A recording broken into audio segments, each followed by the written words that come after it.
দর্শক স্বাগত জানাচ্ছি খেলা ডট লাইভের স্টুডিও থেকে। আমাদের সাথে কথা বলবেন এই মুহূর্তে দেশের ক্রীড়াঙ্গনের অন্যতম আলোচিত সাফল্য এবং সাম্প্রতিক কিছু ঘটনার কারণে উনি সামনে এসেছেন, কথা বলছেন কামরুন নাহার কলি। আপনাকে স্বাগত জানাচ্ছি আমাদের স্টুডিওতে। ধন্যবাদ আপনাকে। আপনার পারফরমেন্স, আপনার সহকর্মীরাই, আপনার সহযোদ্ধারাই অনেক বেশি উচ্ছ্বসিত আপনাকে নিয়ে কথা বলেন। বিশ্বকাপের টপ 8-এর একজন আপনি।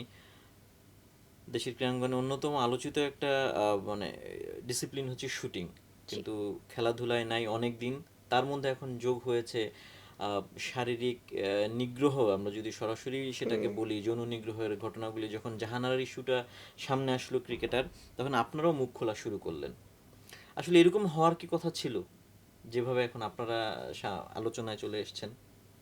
না, এটা আমাদের কখনোই আশা ছিল না যে আমরা এভাবে আলোচনায় আসবো বা এরকম একটা নিপীড়ন নিয়ে আমরা আ আপনাদের সাথে এসে আলোচনা করব বা দেশবাসীর সামনে আসবো। আমাদের প্রত্যাশা সবসময় যেটা থাকে সেটা হলো যে আমরা কঠোর পরিশ্রম করি আমাদের দেশকে একটা উজ্জ্বল ভবিষ্যতের জন্য, একটা দেশের উজ্জ্বল আ বড় একটা সাফল্যের জন্য। তো আমাদের প্রত্যাশা সেটাই ছিল যে আমরা একটা বড় সাফল্য নিয়ে আসবো এবং সেটা নিয়ে চর্চা করব। আজকে আমরা যে নিপীড়ন নিয়ে চর্চা করছি এখন, সেটা কখনোই আমাদের কাম্য ছিল না। এটা আসলে আপনি যারাই কথা বলে, আপনি একেবারে টপ টপার বলা যায় দেশের এই হ্যাঁ, হ্যাঁ। মুহূর্তে আপনার জায়গায়। তো সেই জায়গাটায় আপনি আসলে কিভাবে এই পরিস্থিতির মুখে পড়লেন? এটা খুবই দুঃখজনক যে একজন টপার হওয়ার সত্ত্বেও এরকম পরিস্থিতির মুখোমুখি হতে হচ্ছে। কারণ আমাদের যেটা এক্সপেকটেশন থাকে যে কেউ যখন ভালো রেজাল্ট করবে তখন আমরা তার রেজাল্টটাকে ফোকাস করব। কারণ বেসিক্যালি আমাদের রেজাল্টটাই দরকার স্পোর্টসে, বিশেষ করে। কারণ ইন্টারন্যাশনালি যদি রেজাল্ট আনতে হয় তাহলে স্বজনপ্রিয় ব্যক্তিটা যে রেজাল্ট দিবে তা কিন্তু নয়। একজন প্রতিভাবান খেলোয়াড় রেজাল্ট দিবে। তাই একজন প্রতিভাবান খেলোয়াড়কে সকল ধরনের সুবিধা দেওয়া, তার নিরাপত্তা দেওয়া, তার পরিবেশটাকে সুন্দর করে দেওয়াটাই প্রতিটা ফেডারেশনের কর্মকর্তাদের দায়িত্ব হওয়া উচিত। কিন্তু আমরা যেহেতু অসাধু ব্যক্তিদেরকে আমাদের অভিভাবক হিসেবে বেছে নেই, আ সেজন্য আমরা বিভিন্ন অপ্রীতিকর ঘটনার সামনেও পড়ি। যেমন একজন টপার হিসেবে আমার এখন কথা ছিল যে মন দিয়ে প্র্যাকটিস করা। কারণ রেঞ্জে থাকার রেঞ্জে কথা ছিল। থাকার এবং আগামী বছর আমার ৫ টা ইম্পোর্টেন্ট গেম আছে।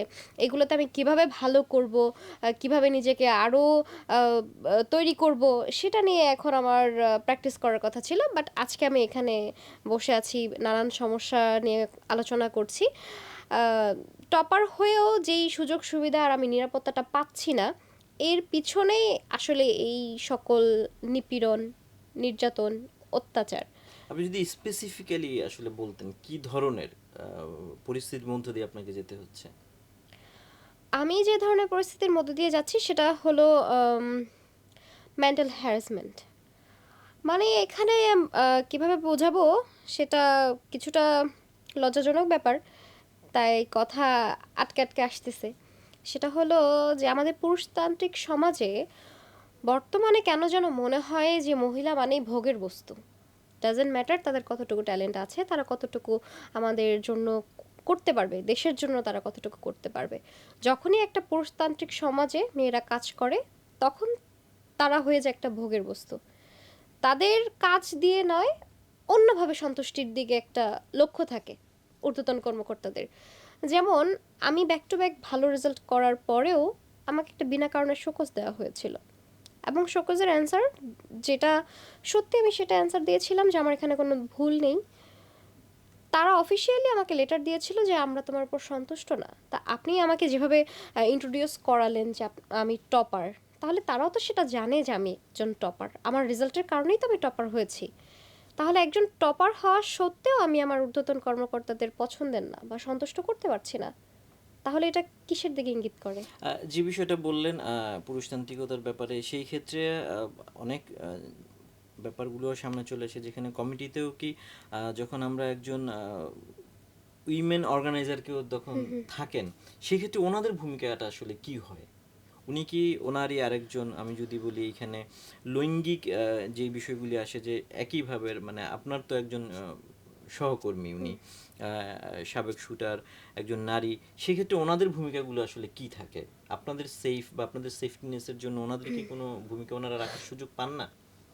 আসলে আম যে সাবেক শুটার, মহিলা শুটার যারা আছেন, তাদের অংশগ্রহণটাই কম সংগঠক হিসেবে।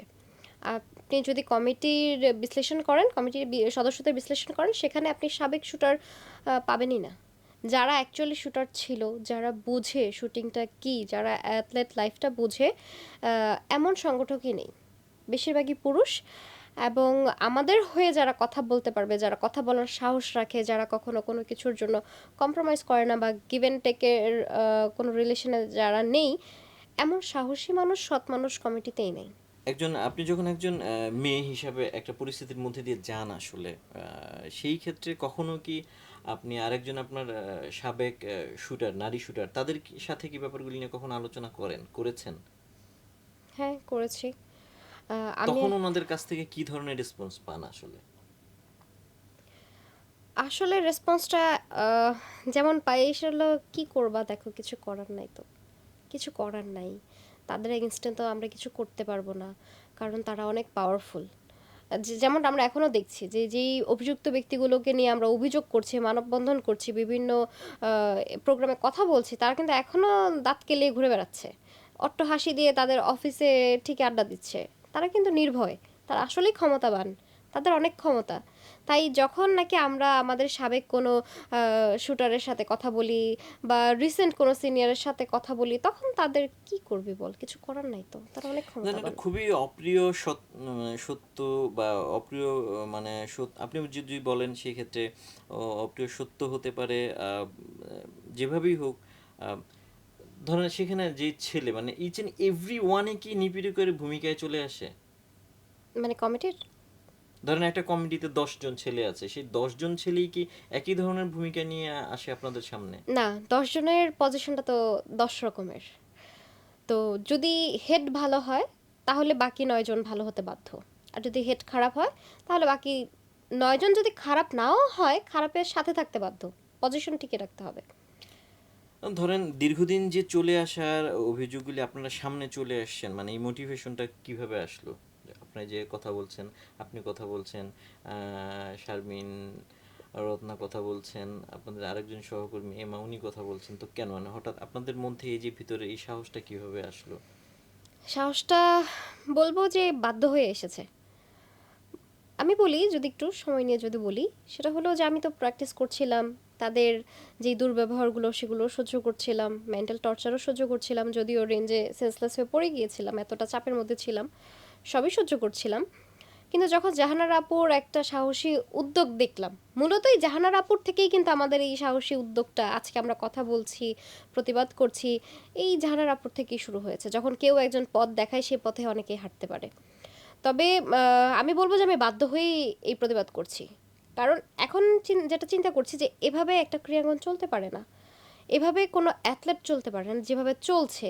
যে যদি নিপীড়কদের সাথে সমঝোতা হয়, তাহলে সাফল্য অনেক সহজে আসবে। আর যদি মানে সমঝোতা না হয়, তাহলে সাফল্য অনেক দূর, এমনকি টিকে থাকাটাই মুশকিল হয়ে যায়। তো এইটা কোনো ক্রীড়াঙ্গনের পরিবেশ হতে পারে না। এতে আমাদের ক্রীড়াঙ্গন তো ক্ষতিগ্রস্ত হচ্ছেই, সবচেয়ে বেশি ক্ষতিগ্রস্ত হচ্ছে বাংলাদেশ। কারণ প্রতিটা স্পোর্টসের পেছনে বাংলাদেশের অনেক অনেক অনেক অর্থ বিনিয়োগ হয়, অনেক টাকা খরচ হয়। তো এই টাকাগুলো এই অসাধু ব্যক্তিদের জন্য মানে নষ্ট হচ্ছে। আমাদের প্রকৃত যেই ট্যালেন্ট, তারা কিন্তু জায়গা মতো পৌঁছাতে পারছে না। পৌঁছাচ্ছে যারা স্বজনপ্রীতির কারণে উঠে আসতেছে বা সমঝোতার কারণে ন্যাশনাল টিমের না হয়েও ন্যাশনাল টিমে চলে আসতেছে।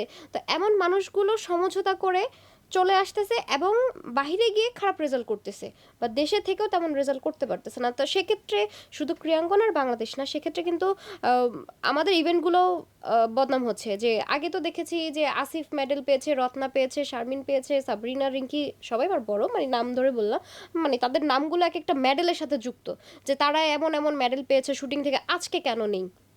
এখন কোনো রিসেন্ট কোনো বড় মেডেল নেই। লাস্ট 2010-এ মনে হয় সাফে একটা ইন্ডিভিজুয়াল গোল্ড, তারপরে মিক্সড টিমে গোল্ড আছে 16, আই থিঙ্ক 16, লাস্ট 2016-র সাফে একটা ইন্ডিভিজুয়াল গোল্ড। তো প্রায় 9-10 বছর হয়ে যাচ্ছে, ইন্ডিভিজুয়াল কোনো গোল্ড নেই বা তেমন বড় কোনো সাফল্য নেই।